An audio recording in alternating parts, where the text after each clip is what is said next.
महाराज बलि, वीरवर अर्जुन, ज्ञानवान उद्धव, भक्त प्रहलाद और वराह रूप भगवान श्री हरि। आ जाओ, आके हम सबके हृदय में विराजमान होके भागवत के एकादश स्कंद के 22वें अध्याय का रसपान करें।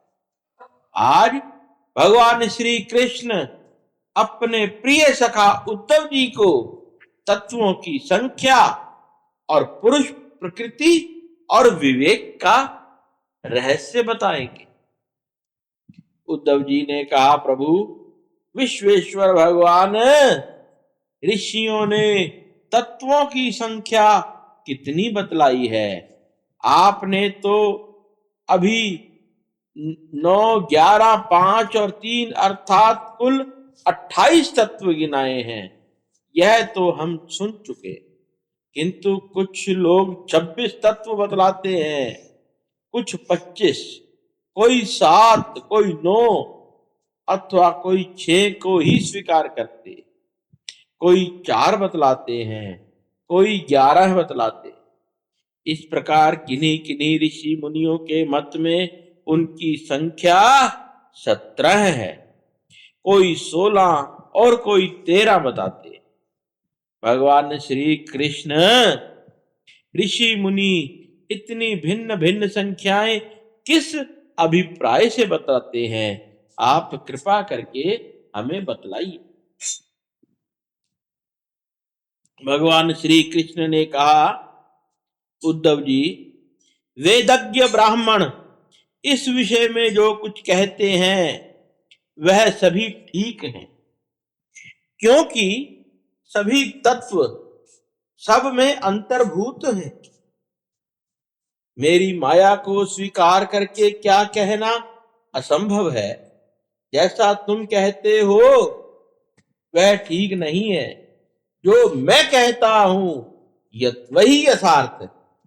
इस प्रकार जगत के कारण संबंध में विवाद इसलिए होता है कि मेरी शक्तियां सत्व, रज आदि गुणों और उनकी वृत्तियों का रहस्य लोग समझ नहीं पाते। इसलिए वे अपनी अपनी मनोवृत्ति पर ही आग्रह कर बैठते।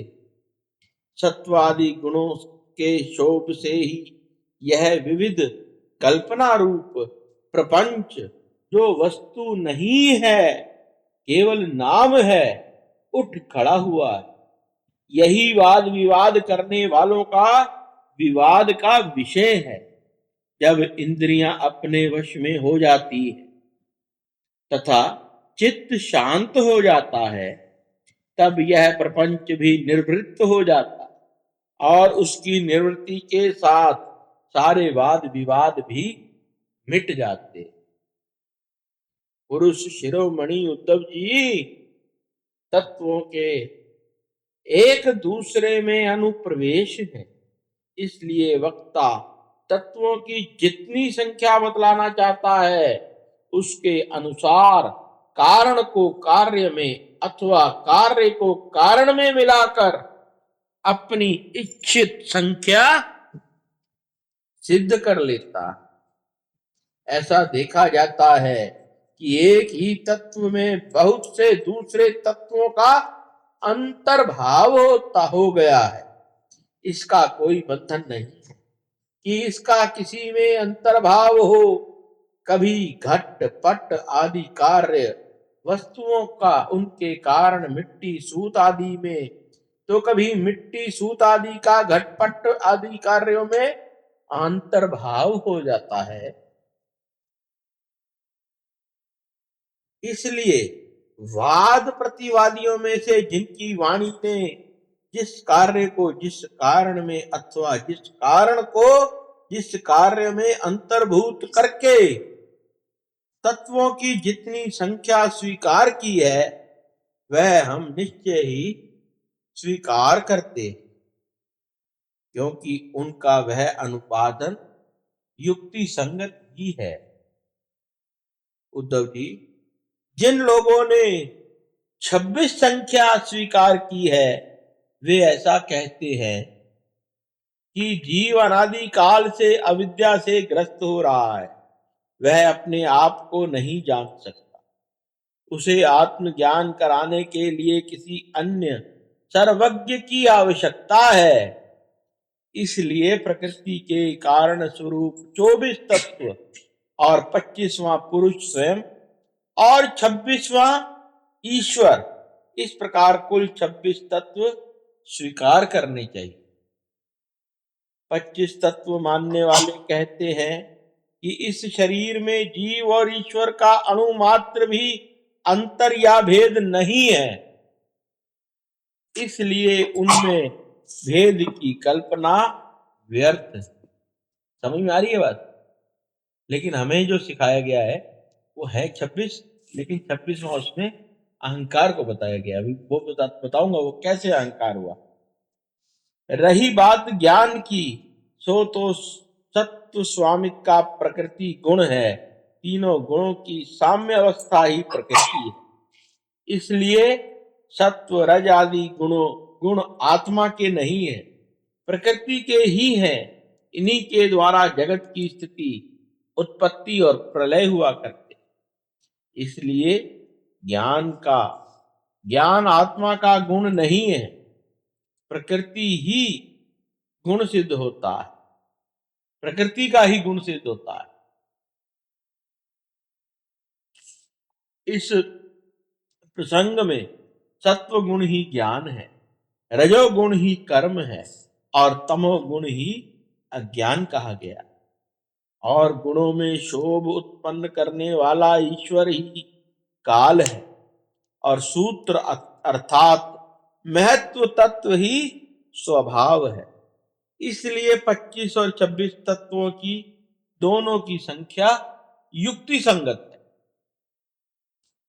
उद्धव जी, यदि तीनों गुणों को प्रकृति से अलग मान लिया जाए, जैसे कि उनकी उत्पत्ति और प्रलय को देखते हुए मानना चाहिए, तो तत्वों की संख्या स्वयं ही 28 हो जाती है। उन तीनों के अतिरिक्त ये 25 है। पुरुष, प्रकृति, महत्व तत्व, अहंकार, आकाश, वायु, तेज, जल और पृथ्वी, ये 9 तत्व मैं पहले ही गिनवा चुका हूं। श्रोत्र मतलब सुनना, त्वचा, चक्षु मतलब नेत्र, नासिका और रसना, ये 5 ज्ञान इंद्रियां, वाक, पाणी, पाद, पायु और उपस्थ, ये 5 कर्म इंद्रियां। वाक मतलब बोलना, वाक सिद्धि, जवान जीवा से जो वाणी जो हमारी है। पाणी मतलब हाथ के काम किए हुए, पाद मतलब पैर के काम किए हुए। ये 5 कर्म इंद्रियां हैं। ये 5 कर्म इंद्रियां तथा मन जो कर्म इंद्रिय और ज्ञान दोनों ही है। इस प्रकार कुल 11 इंद्रियां तथा शब्द, स्पर्श, रूप, रस और गंध, ये ज्ञान इंद्रियों के 5 विषय। इस प्रकार 3, 9, 11 और 5 सब मिलाकर 28 तत्व होते हैं। कर्म इंद्रियों के द्वारा होने वाले 5 कर्म, चलना, बोलना, मल त्यागना, पेशाब करना और काम करना, इनके द्वारा तत्वों की संख्या बढ़ती नहीं। इन्हें कर्म इंद्रिय स्वरूप ही मानना चाहिए। सृष्टि के आरंभ में कार्य 11 इंद्रिय और पंचभूत और कारण महत्व तत्व आदि के रूप में ही प्रकृति ही रहती है। वही सत्वगुण, रजोगुण, तमोगुण की सहायता से जगत की स्थिति, उत्पत्ति और संहार संबंधी अवस्थाएं धारण करती है। अव्यक्त पुरुष तो प्रकृति और उसकी अवस्थाओं का केवल साक्षी मात्र बना रहता है।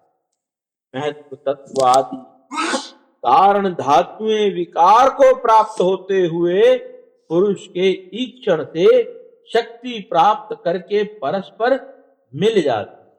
ईक्षण समझते हो?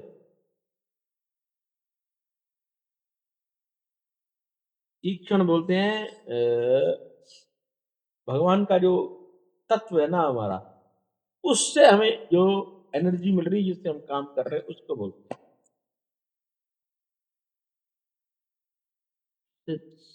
शक्ति प्राप्त करके परस्पर मिल जाते हैं और प्रकृति का आश्रय लेकर उसी के बल से ब्रह्मांड की सृष्टि करते हैं। उद्धव जी, जो लोग तत्वों की संख्या 7 स्वीकारते हैं, उनके विचार से आकाश, वायु, तेज, जल और पृथ्वी, ये 5 भूत, छठा जीव और 7वां परमात्मा है, जो साक्षी जीव और साक्ष्य जगत दोनों का अधिष्ठान है। यही तत्व है। देह, इंद्रिय और प्राण आदि की उत्पत्ति तो पंचभूतों से ही हुई है, इसलिए वे इनसे अलग नहीं दिखते। जो लोग केवल 6 तत्व स्वीकार करते हैं, वे 5 भूत हैं और छठा है परम पुरुष परमात्मा। वह परमात्मा अपने बनाए हुए पंचभूतों से युक्त होकर देह आदि की सृष्टि करता है और उनमें जीव रूप से प्रवेश करता है। इस मत के अनुसार जीव का परमात्मा में और शरीर आदि का पंचभूतों में समावेश हो जाता है। जो लोग कारण के रूप में 4 ही तत्व स्वीकार करते हैं, वे कहते हैं कि आत्मा से तेज, जल और पृथ्वी की उत्पत्ति हुई और जगत में जितने पदार्थ हैं सब इन्हीं से उत्पन्न होते हैं। वे सभी कार्यों का इन्हीं में समावेश कर लेते। जो लोग तत्वों की संख्या 17 बतलाते हैं, वे इस प्रकार गणना करते हैं: 5 भूत, 5 तन मात्राएं, 5 ज्ञान इंद्रियां, 1 मन और 1 आत्मा। जो लोग तत्वों की संख्या 16 बताते हैं, उनकी गणना इस प्रकार: अंतर केवल इतना है कि वे आत्मा में मन का भी समावेश कर लेते हैं और इसी प्रकार उनकी तत्व संख्या 16 रह जाती है। और जो लोग 13 तत्व मानते हैं, वे कहते हैं कि आकाश आदि 5 भूत, श्रोत्र आदि 5 ज्ञान इंद्रियां, 1 मन और 1 जीवात्मा और परमात्मा, ये 13 तत्व हैं। 11 संख्या बतलाने वाले 5 भूत, 5 ज्ञान इंद्रियां और इनके अतिरिक्त 1 आत्मा का अस्तित्व स्वीकार किया जाता है। और जो लोग 9 तत्व बताते हैं, वे आकाश आदि 5 भूत और मन, बुद्धि, अहंकार, ये 8 प्रवृत्तियां और 9वां पुरुष, इन्हीं को तत्व मानते हैं। उद्धव जी, इस प्रकार ऋषि मुनियों ने भिन्न भिन्न तत्वों की गणना की है। सबका कहना उचित ही है, क्योंकि सबकी संख्या युक्ति युक्त है। जो लोग तत्वज्ञानी हैं, उन्हें किसी भी मत में बुराई नहीं दिखती, उनके लिए सब कुछ ठीक है। उद्धव जी ने कहा, श्याम सुंदर, यद्यपि स्वरूप प्रकृति और पुरुष दोनों एक दूसरे से सर्वदा भिन्न हैं, तथापि वे आपस में इतने घुल मिल गए हैं कि साधारणता उनका भेद नहीं जान पड़ता। प्रकृति में पुरुष और पुरुष में प्रकृति अभिन्न रूप से प्रतीत होती है। इनकी भिन्नता स्पष्ट कैसे? कमल नयन श्री कृष्ण, मेरे हृदय में इनकी भिन्नता और अभिन्नता को लेकर बड़ा संदेह है। आप तो सर्वज्ञ हैं, अपनी युक्ति युक्त वाणी से मेरे संदेह का निवारण कीजिए। भगवान, आपकी ही कृपा से जीवों का ज्ञान होता है और आपकी माया शक्ति से ही ज्ञान का नाश होता है। अपनी आत्म रूपणी माया की विचित्र गति आप ही जानते हैं और कोई नहीं जानता। ये तो आप ही मेरा संदेह मिटाने में समर्थ हैं। भगवान श्री कृष्ण ने कहा, उद्धव जी, प्रकृति और पुरुष, शरीर और आत्मा, इन दोनों में अत्यंत भेद है। इस प्राकृत जगत में जन्म मरण एवं वृद्धि आस आदि विकार लगे ही रहते। इसका कारण यह है कि गुणों के शोभ से ही बना है। प्रिय मित्र, मेरी माया त्रिगुणात्मक है। वही अपने सत्व रज आदि गुणों से अनेकों प्रकार की भेद वृत्तियां पैदा करती है। यद्यपि इसका विस्तार असीम है, फिर भी इसकी विकारात्मक सृष्टि को 3 भागों में बांट सकते हैं। वे 3 भाग हैं आध्यात्म, अधिदेव और अधिभूत। उदाहरणार्थ, नेत्र इंद्रिय आध्यात्म है, उसका विषय रूप अधिभूत है, और नेत्र गोलोक में स्थित सूर्य देवता का अंश आदिदेव है। ये तीनों परस्पर एक दूसरे के आश्रय से सिद्ध होते हैं। इसलिए आध्यात्म, आदिदेव, देव और अधिभूत ये तीनों ही परस्पर सापेक्ष है। परंतु आकाश में स्थित सूर्य मंडल इन तीनों की अपेक्षा से मुक्त है, क्योंकि वह स्वतः सिद्ध है।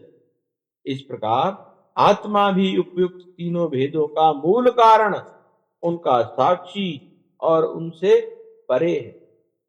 वही अपने स्वयं सिद्ध प्रकाश से समस्त सिद्ध पदार्थों की मूल सिद्धि, उसी के द्वारा सब का प्रकाश होता है। जिस प्रकार चक्षु के 3 भेद बताए गए, उसी प्रकार त्वचा, श्रोत्र, जीवा, नासिका और चित्त आदि के भी 3-3 भेद। प्रकृति से महत्व तत्व बनता है, महत्व तत्व से अहंकार। इस प्रकार यह अहंकार गुणों के शोभ से उत्पन्न हुआ। प्रकृति का एक ही विकार है। अहंकार के 3 भेद हैं, सात्विक, तामस और राजस। यह अहंकार ही अज्ञान की सृष्टि की विविधता का मूल कारण। आत्मा ज्ञान स्वरूप है, उसका इन पदार्थों से ना तो कोई संबंध है और ना उनमें कोई विवाद की बात।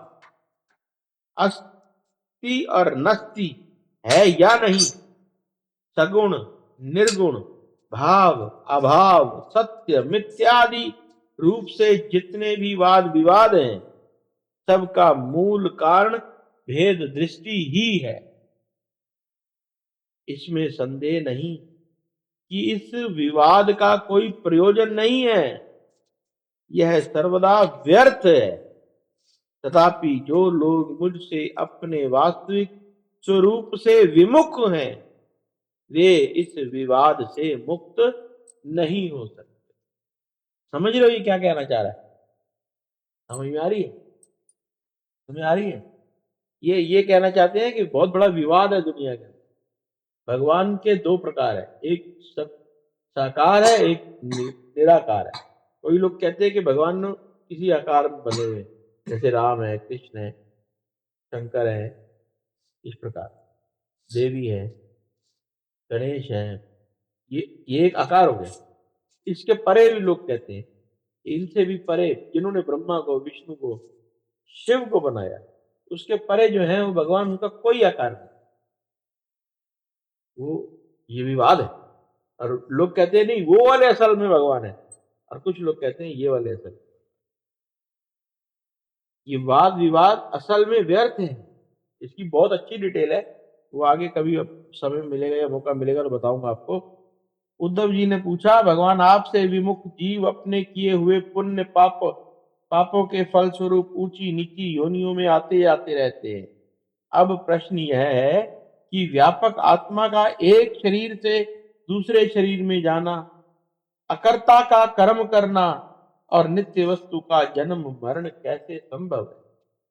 गोविंद, जो लोग आत्मज्ञान से रहित हैं, वे तो इस विषय को ठीक ठीक सोच भी नहीं सकते, और इस विषय के विद्वान संसार में प्राय मिलते ही नहीं, क्योंकि सब लोग आपकी माया की भूल भुलैया में पड़े हो। इसलिए आपकी कृपा, आप ही कृपा करके मुझे इस रहस्य को समझाइए। तब भगवान श्री कृष्ण ने कहा, प्रिय उद्धव, मनुष्यों का मन कर्म संस्कारों का पुंज है। उन संस्कारों के अनुसार भोग प्राप्त करने के लिए उनके साथ 5 इंद्रियां भी लगी हुई हैं। इसी का नाम लिंग शरीर है। वही कर्मों के अनुसार एक शरीर से दूसरे शरीर में, एक लोक से दूसरे लोक में आती जाती रहती। आत्मा इस लिंग शरीर से सर्वदा पृथक है। उसका आना जाना नहीं होता, परंतु वह अपने को शरीर ही समझ बैठता है, उसी में अहंकार कर लेता है। तब उसे भी अपना आना जाना प्रतीत होने लगता है। मन कर्मों के अधीन, वह देखे हुए या सुने हुए विषयों का चिंतन करने लगता है और क्षण भर में ही उनमें तदाकार हो जाता है तथा उन्हीं पूर्व चिंतित विषयों में लीन हो जाता है। धीरे धीरे उसकी स्मृति, पूर्वापर का अनुसंधान भी नष्ट हो जाता है। उन देवादि शरीरों में इतना अभिनिवेश, इतनी तल्लीनता हो जाती है कि जीव को अपने पूर्व शरीर का स्मरण भी नहीं रहता। किसी भी कारण से शरीर को सर्वदा भूल जाना ही मृत्यु है। उद्धव जी, जब यह जीव किसी भी शरीर को अभेद भाव से मैं के रूप में स्वीकार कर लेता है, तब उसे ही जन्म कहते हैं। ठीक वैसे ही स्वप्नकालीन और मनोरथकालीन शरीर में अभिमान करना ही स्वप्न और मनोरथ कहा जाता है।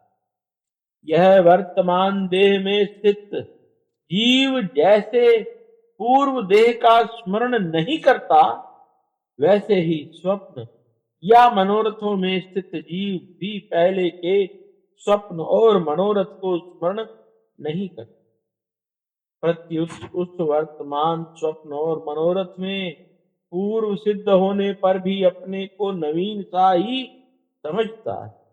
इंद्रियों के आश्रय मन या शरीर की सृष्टि से आत्म वस्तु में यह उत्तम, मध्यम और अधम की त्रिविधा भासती। उसमें अभिमान करने से ही आत्मा, ब्रह्मा और अभ्यंतर वेदों का हेतु मालूम पड़ने लगता। जैसे दुष्ट पुत्र को उत्पन्न करने वाला पिता पुत्र के शत्रु मित्र आदि के लिए भेद का हेतु हो जाता। प्यारे उद्धव, काल की गति सूक्ष्म, उसे साधारणता देखा नहीं जा सकता।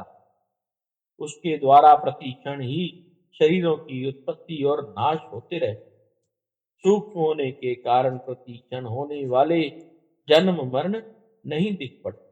जैसे काल के प्रभाव से दिए की लो, नदियों के प्रभाव से वृक्ष आदि की विशेष विशेष अवस्थाएं बदलती रहती हैं, वैसे ही समस्त प्राणियों के शरीरों की आयु, अवस्था आदि भी बदलती रहती। जैसे यह उन्हीं ज्योतियों का दीपक है, प्रवाह का वही जल है, ऐसे समझना और कहना मिथ्या है। वैसे ही विषय चिंतन में व्यर्थ आयु बिताने वाले अविवेकी पुरुष का ऐसा कहना और समझना कि यही पुरुष है, सर्वदा मिथ्या है। वैसे ही विषय चिंतन में व्यर्थ आयु बिताने वाले अविवेकी पुरुष का ऐसा कहना और समझना कि यही पुरुष है, सर्वदा मिथ्या है। यद्यपि वह भ्रांत पुरुष भी अपने कर्मों के बीज द्वारा ना पैदा होता है और ना मरता है, वह भी अजन्मा और अमर ही, फिर भी भ्रांति से वह उत्पन्न होता है और मरता सा रहता है। जैसे कि काष्ठ से युक्त अग्नि पैदा होती और नष्ट होती दिखाई पड़ती।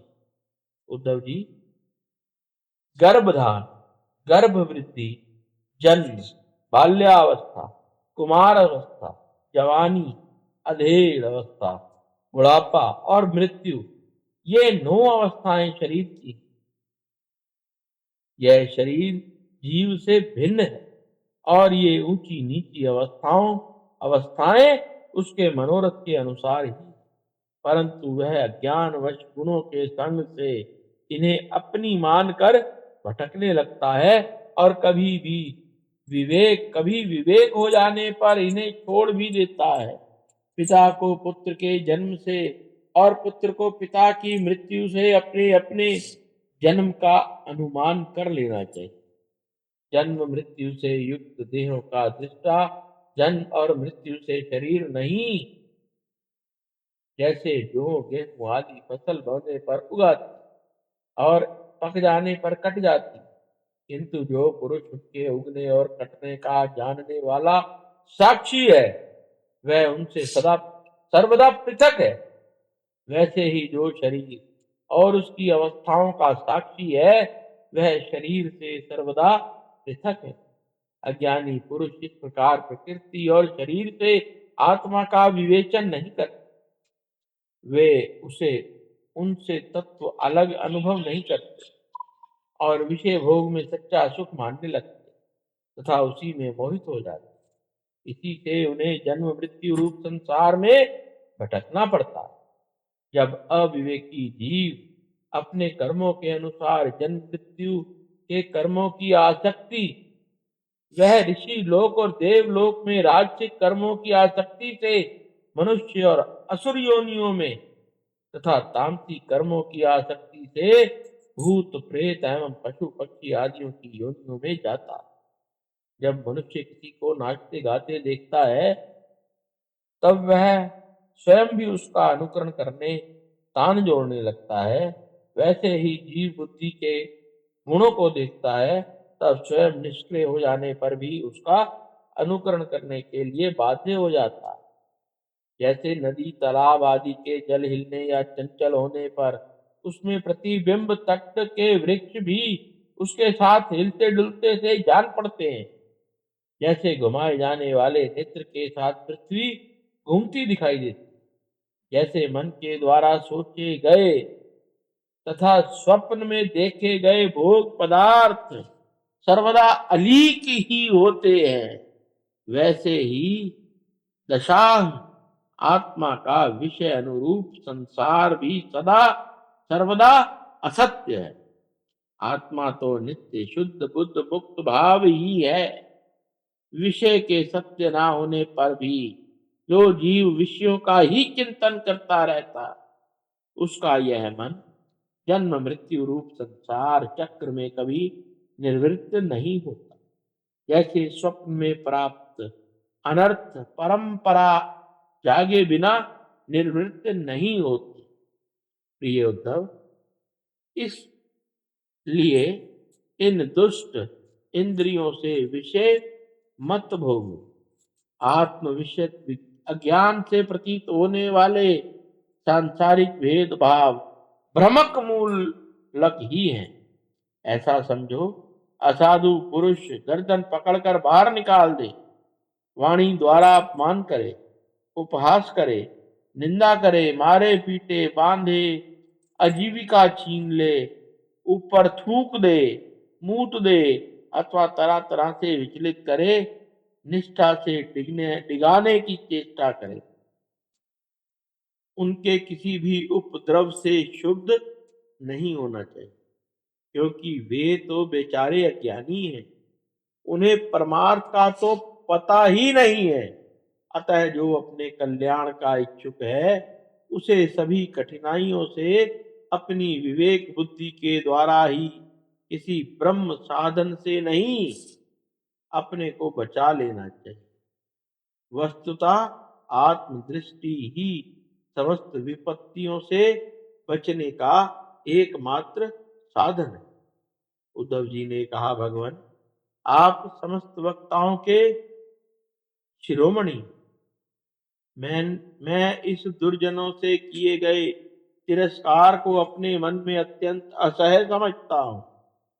अतः जैसे मैं इसको समझ सकूं, आपका उपदेश जीवन में धारण कर सके। वैसे हमें बतलाइए विश्वात्मन, जो आपके भगवत धर्म के आचरण में प्रेम पूर्वक संलग्न है, जिन्होंने आपके चरण कमलों का ही आश्रय ले लिया है, उन शांत पुरुषों के अतिरिक्त बड़े बड़े विद्वानों के लिए भी दुष्टों के द्वारा किया हुआ तिरस्कार सह लेना अत्यंत कठिन है, क्योंकि प्रकृति अत्यंत बलवती है। कल भगवान एक